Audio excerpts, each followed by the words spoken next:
यह कहानी दक्षिण भारतीय लोक कथाओं में से एक है। यह एक किसान की कहानी है जो एक गांव में अपनी पत्नी के साथ रहता था। उनके पास एक छोटी सी जमीन थी जहां वे सब्जियों की खेती करते थे और उन सब्जियों को बाजार में बेच देते थे। गांव में एक सरोवर के पास एक मंदिर बना हुआ था। गांव के लोग सरोवर की देवी को मछली और सरोवर किनारे लगे पेड़ के आम चढ़ाते थे।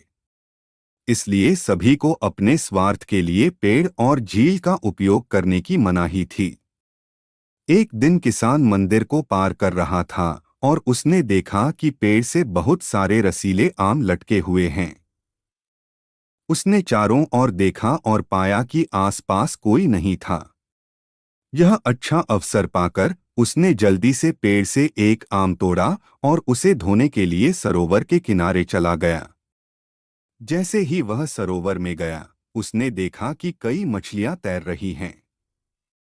उत्साहित किसान सरोवर से आधा दर्जन मछलियां पकड़कर खुशी-खुशी घर वापस चला गया।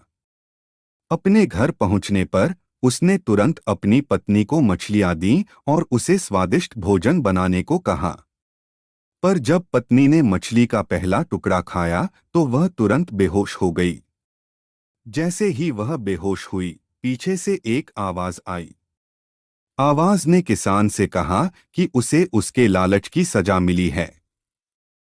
किसान ने अपनी गलती के लिए माफी मांगी और अपनी पत्नी को बचाने का अनुरोध किया। आवाज ने किसान को आदेश दिया कि मछली बनाने के लिए इस्तेमाल होने वाले सभी बर्तन उसी सरोवर में फेंक दे।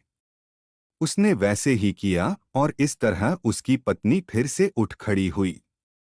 यह कहानी हमें कभी भी चोरी न करने और हमेशा नेक रास्ते पर चलने की सीख देती है।